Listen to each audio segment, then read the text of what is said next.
Bismillahirrahmanirrahim. Assalamualaikum warahmatullahi wabarakatuh. Halo anak-anak, kembali lagi bersama Bapak. Nah, sekarang Bapak sangat bersemangat sekali nih untuk menjelaskan materi yang satu ini. Apakah kalian sudah tahu? Ya, benar. Bapak akan menjelaskan materi tentang pencemaran lingkungan. Sepertinya anak-anak juga sudah pernah mendengar apa itu pencemaran lingkungan. Untuk lebih jelasnya lagi, Bapak akan mengupas tuntas tentang materi yang satu ini. Nanti Bapak akan menjelaskan tentang pengertian pencemaran lingkungan, bentuk-bentuk atau macam-macam pencemaran lingkungan beserta dampaknya, dan yang terakhir, Bapak akan menjelaskan tentang penanggulangan atau upaya pencegahan dari pencemaran lingkungan itu sendiri. Nah, baik anak-anak, kita masuk ke dalam materi yang pertama, yaitu pengertian pencemaran lingkungan. Nah, sebelumnya, apakah itu pencemaran? Nah, bisa dilihat anak-anak terlebih dahulu gambar yang berada di samping Bapak. Nah, gambar yang pertama menunjukkan banyak sekali asap yang keluar dari cerobong asap sebuah pabrik. Dan yang di bawahnya itu ada air yang berwarna keruh dan banyak sekali dipenuhi oleh sampah plastik. Nah, dari kedua gambar tersebut dapat ditarik kesimpulan bahwa pencemaran lingkungan adalah peristiwa penyebaran bahan kimia dengan kadar tertentu yang dapat merubah keadaan keseimbangan pada daur materi, baik keadaan struktur maupun fungsinya sehingga mengganggu keseimbangan. Zat, energi, dan makhluk hidup yang dimasukkan ke dalam lingkungan hidup biasanya berupa sisa usaha atau kegiatan manusia yang disebut dengan limbah. Sebagian pencemaran lingkungan adalah adanya limbah yang dibuang ke dalam lingkungan sehingga daya dukungnya terlampaui. Nah, seperti itu anak-anak. Nah, selanjutnya Bapak juga akan memberitahu kepada kalian bahan-bahan pencemar itu apa saja sih. Nah, berdasarkan sifat zat pencemarnya, sumber pencemaran lingkungan dibedakan menjadi beberapa macam. Yang pertama itu padat, cair, dan gas. Di dalamnya yang termasuk limbah industri rumah tangga, pertanian, sampah padat, pertambangan, limbah sampah cair, asap kendaraan bermotor, dan pabrik. Pencemaran disebabkan oleh zat padat, cair, dan gas ini biasanya disebut pencemaran fisik. Nah, selanjutnya zat kimia. Contohnya bahan kimia dari logam seperti arsen, kadmium, dan krom. Pencemaran yang ditimbulkan oleh zat kimia disebut pencemaran kimiawi. Nah, dan yang ketiga yaitu mikroorganisme. Ternyata mikroorganisme juga dapat menyebabkan pencemaran lingkungan loh anak-anak. Nah, contohnya mikroba yaitu Escherichia coli yang dapat menyebabkan penyakit perut dan Salmonella typhosa yang menyebabkan penyakit tifus. Nah, pencemaran yang ditimbulkan oleh mikroorganisme tersebut disebut pencemaran biologis. Nah, selanjutnya Bapak akan menjelaskan jenis-jenis ataupun beberapa macam pencemaran. Sepertinya anak-anak juga sudah mengetahuinya, tetapi Bapak akan menjelaskannya lebih dalam lagi. Nah, yang pertama itu pencemaran udara. Pencemaran udara adalah pencemaran yang terjadi karena masuknya atau dimasukkannya makhluk hidup, zat, energi, atau komponen lain ke dalam udara oleh kegiatan manusia atau proses alam, sehingga kualitas udara turun sampai ke tingkat tertentu dan menyebabkan udara menjadi kurang atau tidak dapat berfungsi lagi sesuai peruntukannya.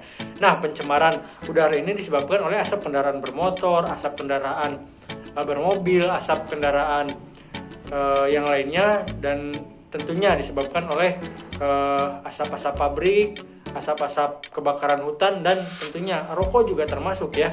Nah, dampak yang ditimbulkan yang pertama yaitu bagi kesehatan manusia, timbulnya penyakit pernapasan, dan yang kedua rusaknya bangunan karena pelapukan. Karena pencemaran udara ini mengakibatkan hujan asam loh anak-anak, dan tentunya adanya gangguan pada pertumbuhan. Nah, selanjutnya yang kedua adalah pencemaran air. Nah, pencemaran air ini adalah masuknya polutan ke dalam air atau berubahnya tatanan air oleh kegiatan manusia sehingga kualitas air turun sampai pada tingkat tertentu yang menyebabkan air tidak dapat berfungsi lagi sesuai peruntukannya. Nah, anak-anak, ciri-ciri air tercemar itu ada 3. Yang pertama, telah berubah baik warna, bau, maupun rasa. Dampak yang timbul dari pencemaran air adalah penurunan kualitas lingkungan. Yang kedua, gangguan pada kesehatan dan mengganggu ekosistem air itu sendiri ya. Nah, berikut adalah bahan-bahan pencemar dan contohnya dan sumbernya. berikut adalah tabelnya. Ada 4 bahan pencemar yang ada pada tabel, silahkan anak-anak lihat sendiri ya. Nah, tidak sadari bahwa air limbah industri ataupun limbah rumah tangga ternyata juga termasuk ke dalam bahan pencemar, yaitu dikategorikan sebagai pencemar anorganik yang di dalamnya mengandung asam, basa, dan logam. Nah, selanjutnya pencemaran tanah. Nah, pencemaran tanah adalah pencemaran yang disebabkan oleh masuknya polutan yang berupa zat cair atau padat pada ke dalam tanah. Sumber pencemaran tanah dapat berasal dari yang pertama limbah rumah tangga, contohnya organik dan organik, limbah plastik tempe, plastik pembuat es, kulit buah-buahan, dan lain-lain. Limbah pertanian, tentu limbah pertanian ini sangat menyumbang banyak terhadap tercemarnya tanah ini. Yang pertama, terlalu banyak menggunakan pestisida pada saat pemupukan dan terlalu banyak pupuk-pupuk yang lainnya seperti urea, ZA, dan yang lainnya. Dan tentunya yang terakhir adalah limbah industri yang tidak diolah, yang langsung dibuang ke dalam tanah. Nah, dampak pencemaran langsung tanah misalnya menimbulkan bau yang tidak sedap dari sampah organik akibat adanya proses penguraian oleh organisme lingkungan kotor dan kumuh. Nah, dampak pencemaran tidak langsung adalah munculnya berbagai macam penyakit yang ditimbulkan oleh pencemaran tanah itu sendiri. Nah, selanjutnya Bapak akan menjelaskan tentang penanggulangan pencemaran. Nah, tentunya pencemaran ini harus segera ditanggulangi agar tidak terjadi kerusakan ekosistem yang berakibat fatal pada kerusakan lingkungan itu sendiri. Yang pertama, ada upaya untuk melakukan pencegahan terhadap pencemaran udara. Nah, untuk mengendalikan pencemaran udara dapat dilakukan oleh beberapa tindakan. Yang pertama, mengurangi penggunaan kendaraan bermotor, mengganti sumber energi yang ramah lingkungan, dan menggunakan kendaraan yang hemat energi, serta mengurangi konsumsi produk dari pabrik yang menimbulkan pencemaran.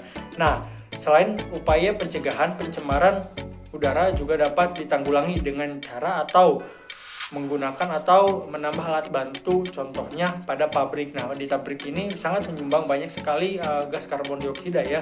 Nah, dengan menggunakan alat bantu seperti alat filter seperti gambar di samping ini, mengurangi dampak dari pencemaran udara itu sendiri.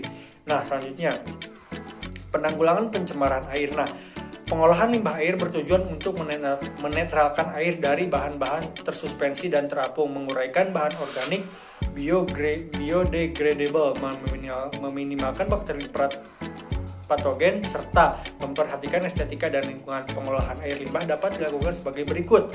Yang pertama, membuat kolam stabilisasi, dan yang kedua itu membuat IPAL atau instalasi pengolahan air limbah. Nah, contoh di sini di samping Bapak ada gambar, yaitu contoh dari IPAL. Biasanya IPAL ini adalah syarat wajib yang harus diterapkan oleh setiap industri, karena limbah-limbah industri ini biasanya langsung dibuang ke sungai. Alangkah baiknya disaring dulu lewat IPAL, karena di dalam IPAL ini si limbah tersebut akan disaring menjadi beberapa tahap seperti itu. Selanjutnya yang terakhir yaitu pencemaran tanah. Nah, untuk menanggulangi pencemaran tanah ini ada 2 cara. Yang pertama yaitu dilakukan apabila tanah sudah tercemar, yaitu remediasi dan bioremediasi, yaitu sebagai berikut. Pembersihan on-site adalah pembersihan di lokasi. Pembersihan ini lebih murah dan lebih mudah, terdiri dari pembersihan, venting, injeksi, dan bioremediasi. Nah, pembersihan offsite meliputi penggalian tanah yang tercemar dan kemudian dibawa ke daerah lain sehingga diolah kembali tanah tersebut, sehingga dicampurkan dengan bahan-bahan yang lain sehingga menjadi tidak tercemar kembali. Nah, mungkin itu sekian penjelasan dari Bapak. Kurang lebihnya mohon maaf mengenai pencemaran lingkungan. Apabila ada hal-hal yang ingin ditanyakan, langsung saja tanyakan kepada Bapak ya. Terima kasih atas perhatiannya. Wassalamualaikum warahmatullahi wabarakatuh.